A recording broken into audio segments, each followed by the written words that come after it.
Welcome to the third dimension. 365 days of unrelenting Israeli war on Gaza has resulted in one of the deadliest conflicts of the 21st century. This has been a war of many firsts, breaking records in scale and brutality.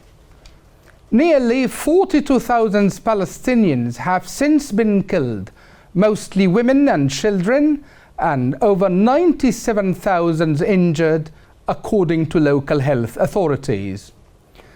The Israeli onslaught has displaced almost the entire population of the territory amid an ongoing blockade that has led to severe shortages of food, clean water, and medicine.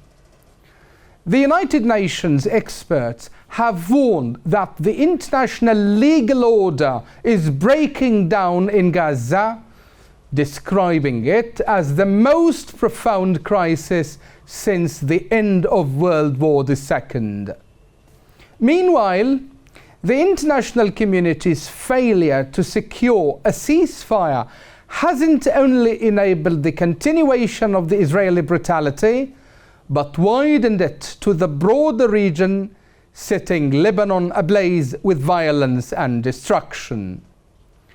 According to the United Nations, Gaza now is a wasteland of rubble and human remains where survivors struggle to hold on to life amid deprivation and disease.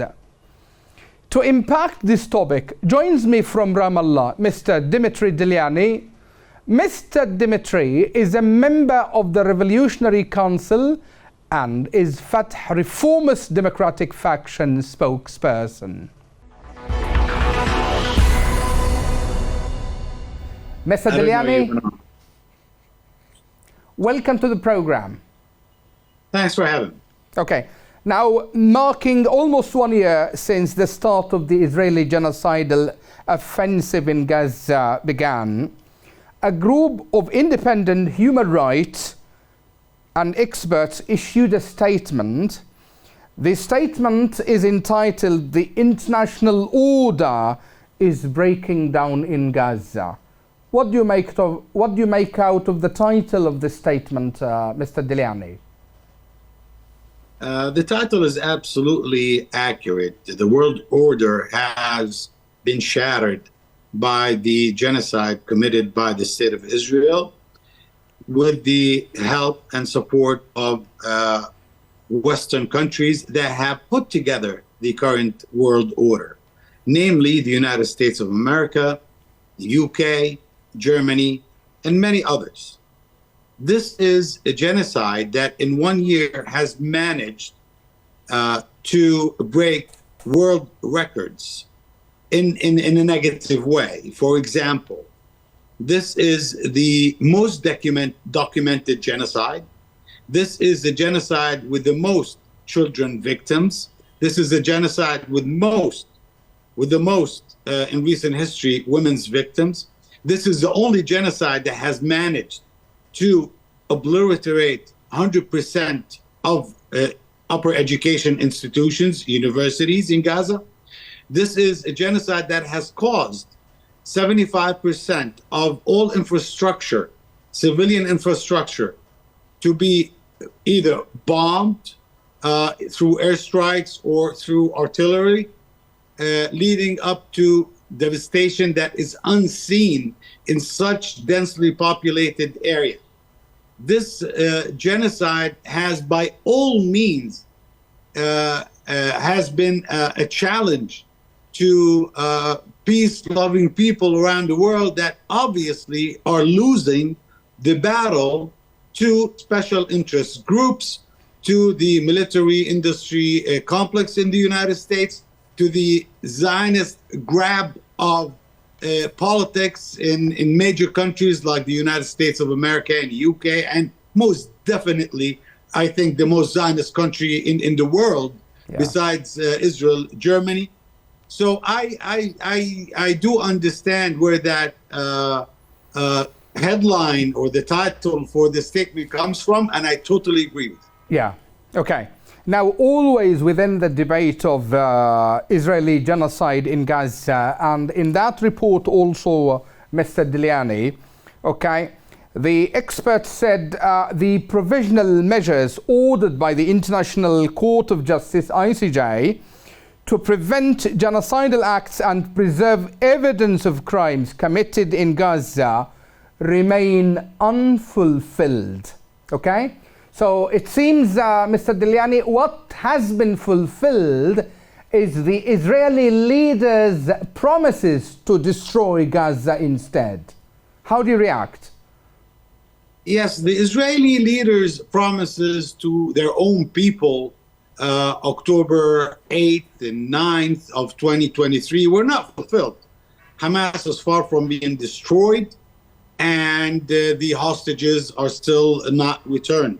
So, in other words, they have failed. The only thing they have succeeded in, if you can consider inhumanity, destruction, and crime, war crimes as a success, well, is the obliteration of the Gaza Strip in every possible way, and the ruining of the lives of 2.2 million people after murdering over 42,000 and injuring 100,000, and forcibly displacing around 2 million of the 2.2 million people. So in other words, you have 10% of Gazans either murdered or injured by the state of Israel, while the 90% of the Gazans are simply forcibly displaced within the borders of the Gaza Strip. And recently, in the past 10 days, we have been witnessing an escalation of genocidal operations of the Israeli army in northern Gaza with the declared intent, this is no secret, declared intent of ethnic cleansing. This is actually officials in the Israeli government, high-ranking officials, decision-making officials, were simply stating that they want to evacuate northern Gaza for military reasons. And of course, we all know that military has nothing to do with it. It has to do with the expansionist, colonialist aspirations, illegitimate aspirations of the state of Israel. Yeah, Mr. Diliani, if I may interrupt you here, you must be referring to what they call, the Israeli calls, the general's plan now in Gaza. Absolutely. Okay. Now, and we have warned. We have warned of that earlier last month when it was just a proposal and it was leaked. That it was taken seriously. It was welcomed. It was discussed. We warned the world about this, and the world, with either complicit silence or active support of the state of Israel, did absolutely nothing to save the lives of the 400,000 people that remain in that area. Remember, that area was populated with close to 1 million people before the genocide a year ago. 400,000 of them refused to leave. And of course, some of the 400,000 living there right now, they actually returned there. But those people's lives were in grave danger, and we warned about it, and the world just watched and observed quietly while Israel is right now, as we speak, is committing an escalation of a genocide in that area. If we just move a little bit, Mr. Diliani, from the genocidal acts of the Israel in Gaza into the region a bit, okay? And now we see that Iran and Lebanon have also been pulled into the conflict, signaling all-out war in the Middle East. The question is, doesn't that complicate the things further? Absolutely, it does complicate many of the issues. For example, for internal political reasons that are in the core of Netanyahu's personal political interests, he has a stake in expanding the war, especially when he is failing to achieve the goals that I have mentioned in Gaza. So if you take, the bottom line is that he is failing in Gaza. He just committed war crimes, terrible PR around the world, terrible media. Israel has been exposed to a great extent. There's the ICJ. There's also ICC. There are the world, some countries, European countries are recognizing the state of Palestine, and this might carry political weight and cost for Netanyahu. So the only way he can preserve the state of war that keeps him in power is by expanding the area of conflict. Of course, Iran and Lebanon would be the easiest targets because of past rhetoric that they put themselves in, and plus that they have been active in resisting Israeli policies. Now, we're not going to get into the reasons for that because that's not the focus of our discussion today, but that is a fact. And therefore, Netanyahu saw an opportunity to drag Iran and drag Hezbollah in Lebanon into war.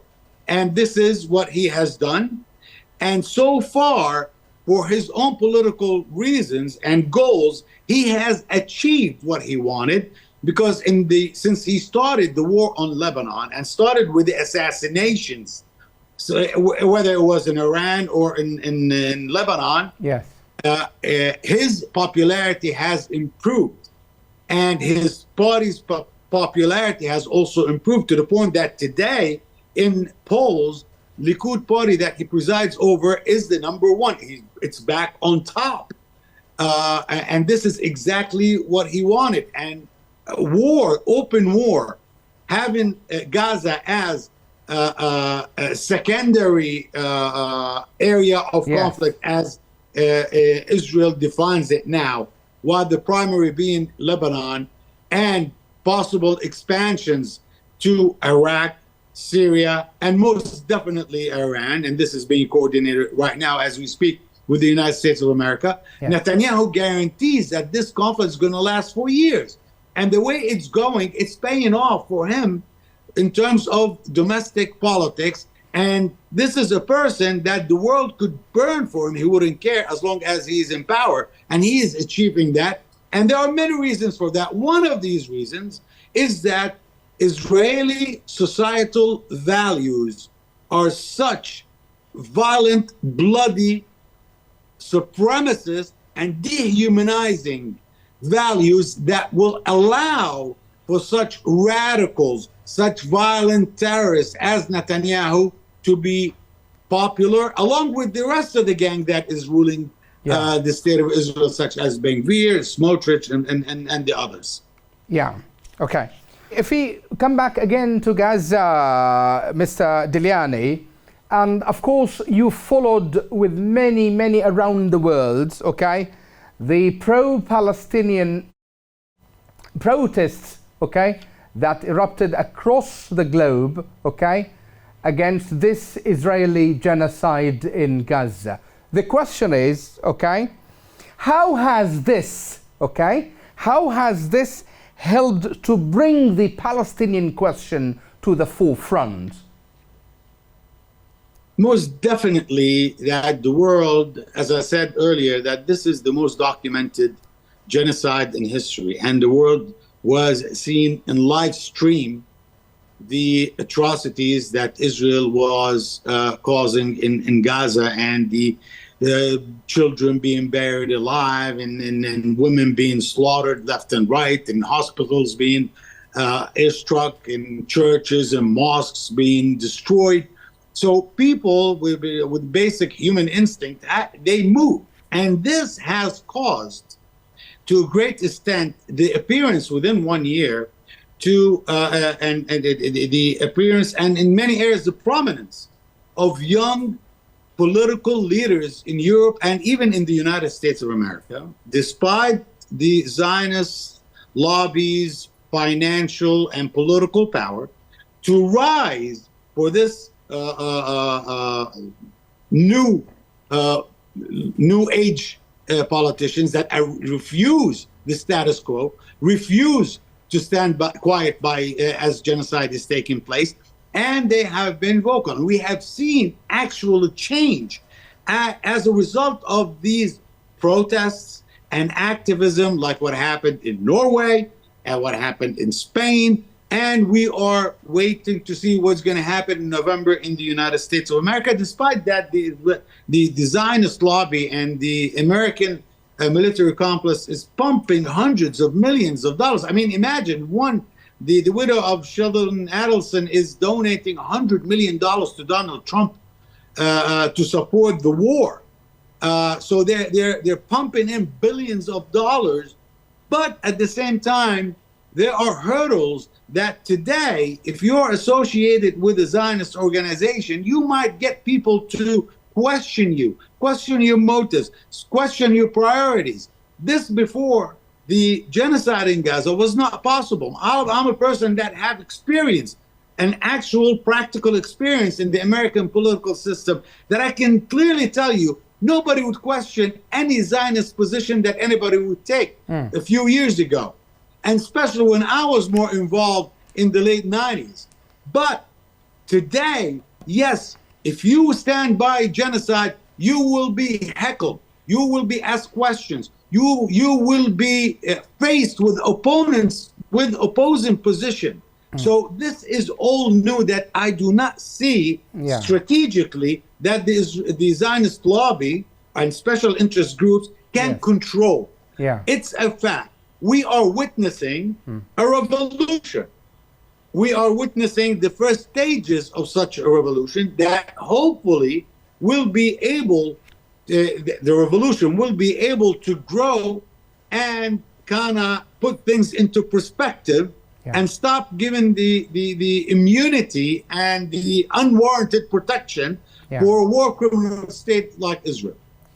Okay. As you've mentioned, or you raised it, Mr. Diliani, that the new generations of politicians or even opinion leaders there in the West, okay, their awareness of or their perception of the Palestinian question, okay, has started to change, okay, against the tide of what we call the Western kind of media, false media, to know what is the reality. Now, in this regard, Mr. Diliani, what responsibility do you believe the rest of the world, and here I mean this international community perhaps, okay, can do to end this conflict, especially with the Biden's administration having little leverage on Benjamin Netanyahu? Well, I have to say that the Biden administration has a whole lot of leverage over the Netanyahu government. But at the same time, the Zionist lobby and the military industrial complex in the United States has a lot of leverage on Biden and others. So it's not, it's like a circle. It goes around. And the only way to break it is by bringing new, fresh blood that does not accept to be extorted or bribed the way that these old politicians do get bribed. And as I want to mention, that Joe Biden, since 1990 until today, he is the most politician that was given bribes under the name of support or political contribution from the Zionist lobby AIPAC, let alone the the military-industrial complex, and let alone other special interest groups. And the corporations that control mainstream media, they are really tied to business interests that are pro-Zionist. Until this new leaders take hold of things and start taking steps to make it not feasible for these corporations to keep on going the way they're going, they're going to keep on supporting the state of Israel. So we are all hoping that this new generation of leaders, and we can see them in Congress, in AOC, they were able to get rid of Bowman, for example, in the primaries, Jamal Bowman, but they couldn't get rid of AOC. They couldn't get rid of Rashida Tlaib, and hopefully they will not in the elections. I'm talking about the primary races and others. They are facing despite all the money, all the power, all the pull, all the political clout they have, that they've been, because they have monopolized the whole scene for the past decades.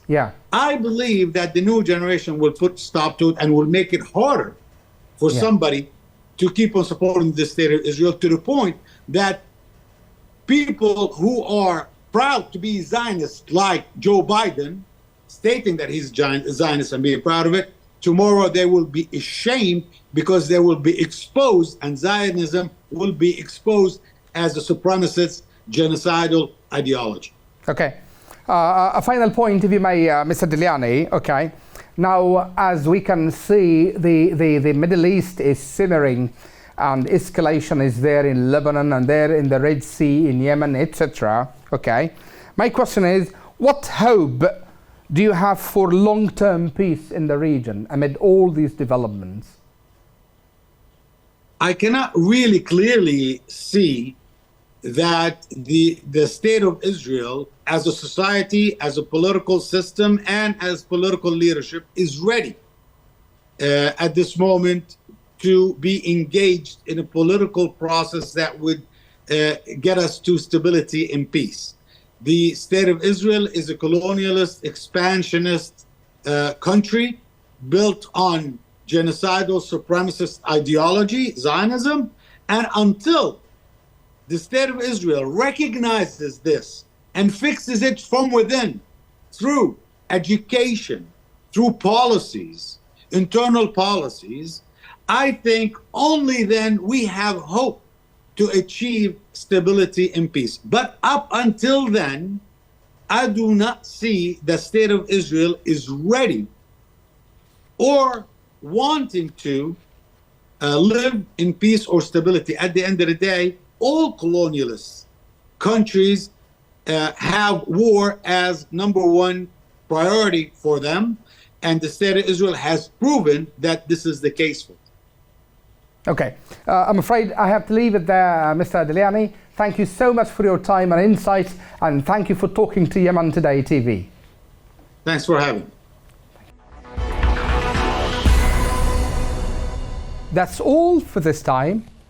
See you next week with a new edition of The Third Dimension.